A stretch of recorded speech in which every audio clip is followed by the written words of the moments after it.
3 hommes, 3 repas, un même geste. Et pourtant, un seul est encore en vie aujourd'hui. Ce que vous faites juste après avoir mangé pourrait décider, sans que vous le sachiez, de votre avenir. Vous pensez que c'est exagéré? Attendez d'entendre la suite. Un matin d'hiver, alors que je traversais le parc de la Tête d'Or comme je le fais depuis des années, j'ai remarqué une absence silencieuse. 3 bancs vides.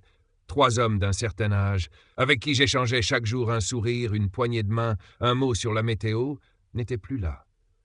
J'ai appris, quelques heures plus tard, qu'ils avaient tous été hospitalisés d'urgence, à quelques jours d'intervalle. L'un d'eux ne s'est jamais réveillé. Un autre lutte encore pour retrouver son autonomie. Et le dernier vit désormais avec une assistance permanente. Tous 3 avaient pourtant un point commun troublant. Ils avaient commis, sans le savoir, le même geste, simple, banal, anodin, juste après leur repas. Je suis le docteur Jean-Yves Morel, interniste depuis plus de 50 ans. J'ai vu passer dans mon cabinet des milliers de visages, de corps fatigués, de souffles courts, de douleurs muettes. Aujourd'hui, à 87 ans, je continue de recevoir des patients. Pas par habitude, ni pour remplir mes journées, mais parce que je sais que ce que je peux dire, parfois, sauve. Je n'ai pas toujours pris la parole publiquement. J'ai longtemps cru que la consultation suffisait. Mais ce jour-là, dans ce parc, j'ai compris une chose. Ce que je sais ne doit plus rester enfermé entre les 4 murs d'un cabinet. Ce n'est pas une nouvelle molécule, un traitement révolutionnaire ou une opération rare qui m'a le plus marqué dans ma carrière. Ce sont des habitudes, des réflexes du quotidien, des détails qui passent inaperçus. Et ce sont justement ces détails qui, au fil du temps, font toute la différence. Nous vivons dans une époque où l'on parle beaucoup de ce qu'il faut manger pour rester en bonne santé. On compte les calories, on évite les sucres, on multiplie les légumes, mais presque personne ne parle de ce qu'il faut faire après avoir mangé. Et c'est là, précisément, que beaucoup se trompent. Car ce que vous faites dans les 30 minutes suivant un repas peut influencer votre digestion, votre tension, la santé de votre cœur et même votre espérance de vie. Je vous pose une question simple. Que vaut une vie? Est-ce que le fait de se lever trop tôt pour faire la vaisselle vaut 1 mois d'hospitalisation? Est-ce que s'allonger juste un moment vaut une fracture, une perte d'autonomie, une douleur chronique?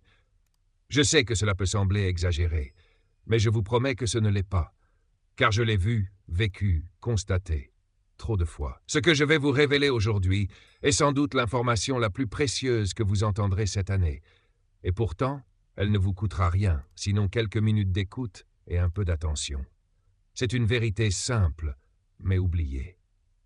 Et elle pourrait bien transformer les années à venir de votre vie ou de celle de vos proches. Alors je vous invite à regarder cette vidéo jusqu'au bout. Car à la fin, vous saurez exactement quoi faire et quoi éviter après un repas. Et croyez-moi, cela pourrait faire toute la différence. Si vous aimez ce genre de contenu, si vous pensez qu'il mérite d'être entendu par plus de personnes, je vous invite à vous abonner à la chaîne. Cela nous donne la force et les moyens de produire d'autres vidéos utiles, profondes et, qui sait, peut-être même salvatrices. Et maintenant, permettez-moi de vous poser une question. Selon vous, qu'est-ce qui représente le plus grand risque pour la santé d'une personne âgée après un repas? A. Continuer à bouger, faire des tâches ménagères sans repos. B. S'asseoir confortablement sans bouger dans un fauteuil pour se reposer. Donnez votre réponse en commentaire, A ou B, et dites-nous pourquoi. Votre avis nous intéresse et il peut aussi aider d'autres à réfléchir à leurs propres habitudes. Peu de gens le savent, mais le corps humain, après un repas, traverse un moment de fragilité que l'on pourrait presque comparer à un équilibre précaire sur un fil tendu. Il n'est pas question ici de sensations immédiates ou de douleurs visibles, mais d'un subtil déplacement des ressources vitales à l'intérieur de notre organisme. Un phénomène silencieux, invisible, et pourtant d'une importance capitale pour ceux d'entre nous dont le corps ne réagit plus avec la vivacité d'autrefois. Lorsque nous mangeons, un mécanisme biologique d'une grande intelligence se met en marche. L'estomac s'active, les sucs digestifs sont sécrétés, les enzymes se libèrent, les parois intestinales se préparent à assimiler les nutriments. Pour que cette orchestration se déroule efficacement, Le corps mobilise une ressource précieuse, le sang. Et c'est là que tout se joue. Environ 25% de notre volume sanguin est alors redirigé vers le système digestif, laissant momentanément d'autres organes, comme le cœur et le cerveau, avec un apport légèrement réduit. Chez un adulte jeune, ce déséquilibre passager est généralement bien toléré. Mais chez une personne âgée dont la souplesse vasculaire a diminué, dont le cœur est plus lent à s'adapter, dont la pression artérielle est parfois instable, cette redistribution peut provoquer un effet domino. Une sensation de fatigue soudaine, des vertiges, des troubles de la vision, une désorientation passagère. Dans certains cas, cela peut même aller jusqu'au malaise, à la chute, à l'accident. Et pourtant, personne ne le dit. On pense que le repas est un moment de plaisir, de détente, et il l'est. Mais ce qui suit ce moment de convivialité est souvent traité avec désinvolture. On se lève sans réfléchir, on retourne à ses occupations, on s'allonge devant la télévision ou on prend ses médicaments comme un réflexe, sans imaginer qu'on vient de plonger son corps dans une forme de vulnérabilité temporaire. Je me souviens d'un patient, M. Henri Castan, 82 ans, ancien facteur à Montpellier, un homme robuste, toujours en mouvement. Après chaque déjeuner, il avait pris l'habitude de tailler ses rosiers dans le jardin pour éviter de s'endormir, me disait-il. Jusqu'au jour où il a fait un malaise au pied de ses plantations. Il ne s'est pas cassé quelque chose ce jour-là, mais il a perdu confiance en lui. Depuis, il n'a plus jamais osé jardiner seul. Cet incident, il l'a vécu comme une trahison de son propre corps. Et pourtant, c'était une réaction logique de son organisme mal compris, mal anticipé. Voilà pourquoi je vous dis, avec autant de gravité que de bienveillance, les 30 minutes qui suivent un repas ne sont pas neutres. Elles sont un moment de bascule, un court instant où votre corps réclame votre attention, votre indulgence, votre patience. Ce n'est pas du luxe, ce n'est pas une faiblesse, c'est une nécessité biologique. Ralentir, ne rien faire, respirer profondément. Rester assis, le dos droit, les pieds bien posés au sol, observer ses sensations. Et surtout, ne pas forcer. Vous n'avez pas besoin d'être médecin pour ressentir cela. Il suffit d'écouter votre souffle, votre rythme cardiaque, vos paupières qui s'alourdissent. C'est votre corps qui vous parle, et il le fait avec sagesse. Il vous demande quelques minutes de pause, en échange de plusieurs heures de bien-être, voire de plusieurs années de santé préservée. Dans les prochaines minutes, je vous parlerai de 3 erreurs que beaucoup d'entre nous continuent de faire machinalement, jour après jour, sans en mesurer les risques. Des erreurs pourtant faciles à éviter, à condition de savoir ce qui se joue réellement dans cette fameuse demi-heure si précieuse. Restez avec moi. Ce que vous allez découvrir pourrait bien transformer votre quotidien. Ce qui me frappe le plus dans la pratique de la médecine auprès des personnes âgées, ce n'est pas la gravité des maladies en elles-mêmes. C'est la fréquence avec laquelle les drames naissent de gestes simples, quotidiens, presque automatiques. Des réflexes hérités d'une vie de travail, de dévouement, de routine bien ancrée. Ce ne sont pas les grandes erreurs qui coûtent le plus cher. Ce sont les petites, les silencieuses, celles que personne ne remet en question. La première, c'est ce besoin irrépressible que beaucoup ressentent de se lever immédiatement après le repas pour nettoyer la cuisine, faire la vaisselle ou ranger la table. Une sorte de réflexe de devoir, comme si rester assis quelques minutes de plus était une forme de négligence. Et pourtant, ce geste, si familier, si anodin, est en réalité une mise à l'épreuve brutale du système digestif. À ce moment-là, le sang afflue vers l'estomac, qui travaille intensément. Mais quand vous commencez à bouger, à solliciter vos bras, votre dos, vos jambes, ce même sang est détourné vers les muscles. Le résultat?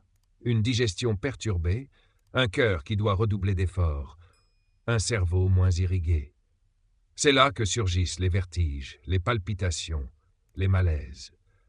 Je me souviens de Madame Louise Perrin, 66 ans, retraitée à Angers. Elle avait toujours été une femme énergique, organisée, incapable de laisser une assiette traîner dans l'évier. Un jour, en se penchant pour ramasser un torchon tombé à terre juste après le déjeuner, elle a perdu connaissance. La chute a été violente. Fracture du col du fémur, chirurgie, rééducation, perte d'autonomie. Elle m'a confié plus tard « Si j'avais su qu'il suffisait de m'asseoir un peu, je ne serais pas devenue dépendante de ma fille pour m'habiller le matin. La deuxième erreur fréquente est l'opposé, en apparence, c'est celle de s'allonger.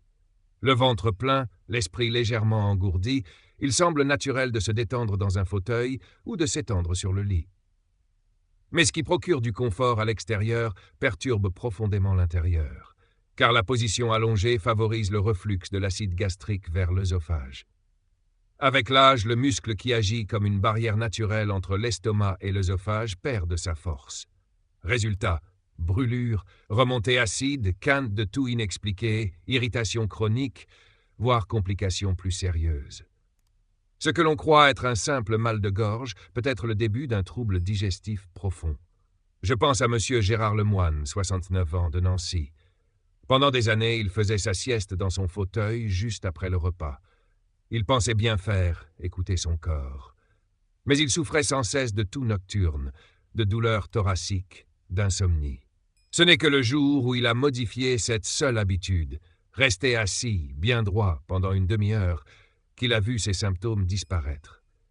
Il m'a dit un jour, « C'était pas du repos, docteur, c'était un piège. » Enfin, la troisième erreur, et non des moindres, consiste à prendre ses médicaments trop vite, juste après avoir mangé.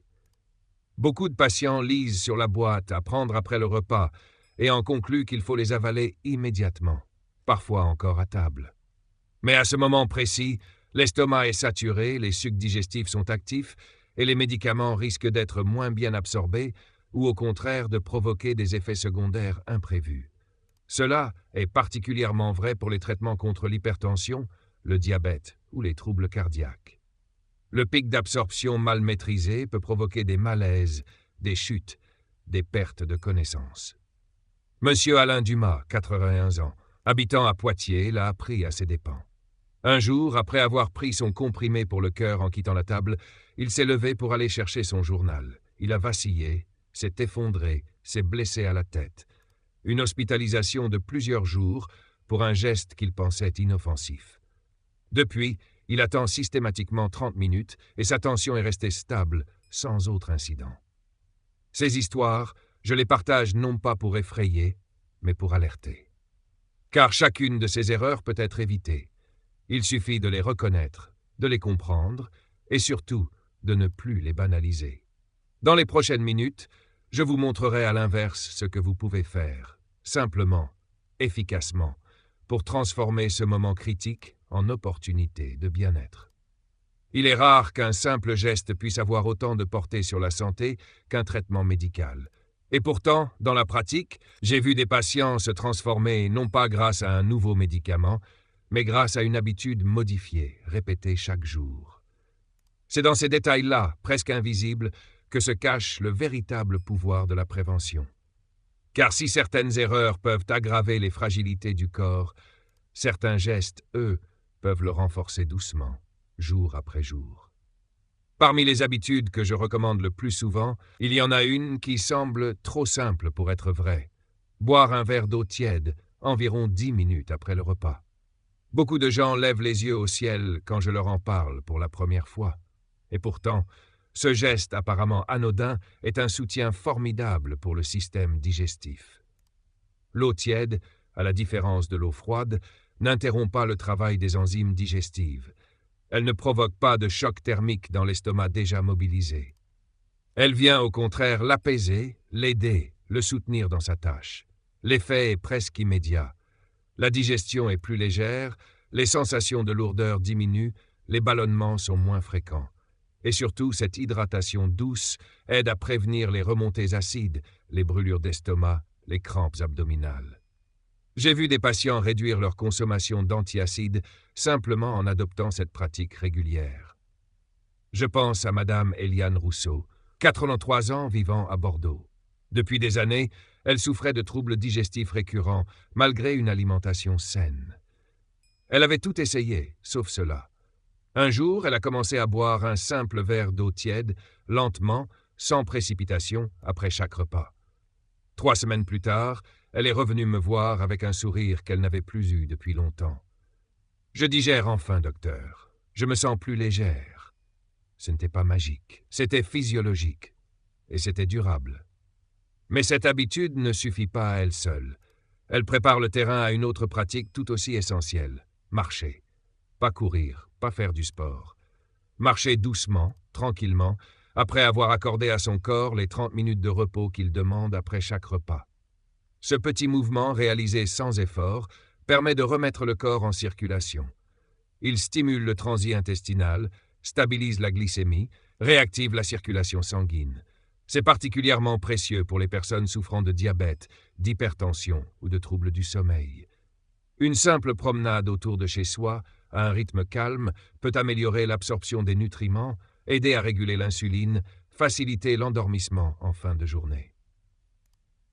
Monsieur Pierre Gauthier, soit 67 ans, retraité à Reims, était sceptique. Il avait toujours cru que l'exercice devait être intense pour être efficace.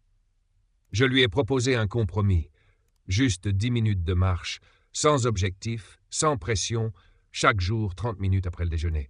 3 mois plus tard, il avait perdu du poids, réduit sa dose d'insuline et retrouvait un sommeil profond qu'il n'avait plus connu depuis des années. Il m'a dit « Ce n'est pas une marche, c'est une renaissance ». Ces 2 gestes, l'eau tiède et la marche douce, sont à la portée de chacun. Ils ne nécessitent ni budget, ni matériel, ni organisation. Ils demandent seulement un peu de régularité, un peu de bienveillance envers soi-même. Et c'est peut-être cela, le plus difficile dans notre monde pressé, prendre le temps de faire ce qui est bon pour nous. Mais je vous le dis avec conviction, ces instants d'attention portés à votre corps ne sont pas une perte de temps. Ce sont des investissements. À long terme, ils valent plus que bien des traitements. Ils sont la preuve que même à un âge avancé, il est encore possible d'agir, de prévenir, de choisir le bien-être plutôt que la résignation. Dans la prochaine partie, je vous montrerai comment réunir tous ces conseils en une routine simple, efficace et surtout profondément humaine. Ce que je vous ai partagé jusqu'ici n'est pas le fruit de théories ou de recherches abstraites. C'est le résultat de 50 années passées à écouter, observer, soigner. Ce sont les visages de mes patients, les silences lourds dans une chambre d'hôpital, les regards inquiets d'un proche au chevet d'un être cher. J'ai compris que la santé, surtout chez les personnes âgées, ne dépend pas uniquement des médicaments ou des examens médicaux. Elle repose sur une alchimie plus subtile, faite d'attention, de rythme, de respect du corps dans ses besoins les plus simples. Voilà pourquoi je vous dis aujourd'hui, avec toute la sincérité d'un médecin qui a vu trop de souffrances évitables, que les 30 minutes qui suivent un repas sont un trésor de fragilité. Et que les gestes que vous choisissez de poser pendant ce court laps de temps peuvent, jour après jour, écrire une toute autre histoire pour votre santé. Ce n'est ni une promesse, ni une exagération, c'est un constat clinique. Souvenez-vous de ces principes essentiels que je vous ai transmis. Évitez de vous précipiter vers la cuisine, votre vaisselle peut attendre. Mais votre cœur, votre cerveau, vos articulations, eux n'attendent pas pour montrer les signes de fatigue si vous les négligez. Résistez à l'envie de vous allonger, même si votre canapé vous appelle. Offrez à votre estomac une posture digne, droite, stable. Ne cédez pas au réflexe de prendre vos médicaments trop tôt. Demandez conseil, ajustez, respectez les rythmes de votre corps. Et enfin, quand le calme est revenu, quand votre digestion a commencé son travail en paix, levez-vous. Marchez, tranquillement. Laissez l'air vous traverser, les muscles se remettre en mouvement, la vie circuler de nouveau à travers vous. Ces gestes simples, ces attentions légères, sont en réalité des fondations solides. Ce sont elles qui vous permettront de vieillir debout et non alité, de vivre chez vous et non en maison médicalisée, d'être acteur de votre santé et non simple patient. Il ne s'agit pas ici de contrôler chaque instant de votre quotidien. Il ne s'agit pas de vivre dans la peur ou la contrainte. Il s'agit de retrouver un lien intime avec votre propre corps, de le traiter comme un allié et non comme une machine qu'on pousse jusqu'à l'usure. C'est dans cette écoute que naît la véritable prévention. Pas dans l'obsession, mais dans l'attention. Pas dans la rigueur froide, mais dans le soin chaleureux de soi. Alors posez-vous cette question simple. Que vaut une demi-heure? 30 minutes. Ce n'est rien dans une journée. Mais c'est tout pour une vie. Car ce que vous y faites ou n'y faites pas peut dessiner le cours des années à venir, et cela ne dépend que de vous. Je vous encourage à transmettre ces connaissances autour de vous. Parlez-en à votre conjoint, à vos amis, à vos voisins. Trop de personnes âgées vivent seules, sans personne pour leur dire que certaines habitudes les mettent en danger. Soyez cette personne. Soyez le relais d'une sagesse partagée. Dans la prochaine vidéo, je vous expliquerai comment réagir en cas de malaise après un repas lorsqu'on vit seul, comment reconnaître les signes d'alerte, quels gestes adopter immédiatement et surtout quand il est vital d'appeler les secours. Car savoir quoi faire au bon moment, c'est parfois tout ce qui sépare un incident passager d'un drame irréversible. En attendant, je vous remercie de m'avoir écouté. Si ce que vous avez entendu vous semble utile, abonnez-vous à cette chaîne. C'est grâce à votre soutien que nous pouvons continuer à diffuser des messages de santé accessibles, humains et profondément utiles. Prenez soin de vous. Vous le méritez. La santé n'est pas une question de miracle ou de traitement spectaculaire. Elle repose sur des choix simples, répétés jour après jour, souvent invisibles aux yeux des autres, mais puissants pour notre bien-être. Prendre conscience de l'importance des 30 minutes après un repas, c'est reprendre le pouvoir sur son corps, sa digestion, sa vitalité. C'est apprendre à respecter ses rythmes naturels, à ralentir, à écouter, à agir avec sagesse, plutôt qu'avec précipitation. Leçon essentielle à retenir. Ce n'est pas ce que vous mangez qui détermine uniquement votre santé, mais ce que vous faites après avoir mangé. Chaque geste compte. En intégrant des moments de repos, d'hydratation et de mouvement doux dans votre routine, vous transformez votre quotidien en prévention active. Commencez dès aujourd'hui. Prenez 30 minutes pour vous, pour votre cœur, pour votre avenir. Et vous, après vos repas, avez-vous plutôt tendance à bouger tout de suite ou à vous reposer? A. Je me lève rapidement pour faire quelque chose. B. Je reste assis calmement un moment. Écrivez votre réponse en commentaire pour partager votre expérience avec notre communauté. Cela aidera d'autres à réfléchir à leurs habitudes. Abonnez-vous à la chaîne Zen Vital pour ne pas manquer nos prochains conseils de santé essentiels. Et si vous souhaitez soutenir notre travail, vous pouvez faire un petit don. Chaque contribution nous donne l'énergie de continuer à produire des contenus utiles, profonds et bienveillants. Merci de votre confiance et de votre présence.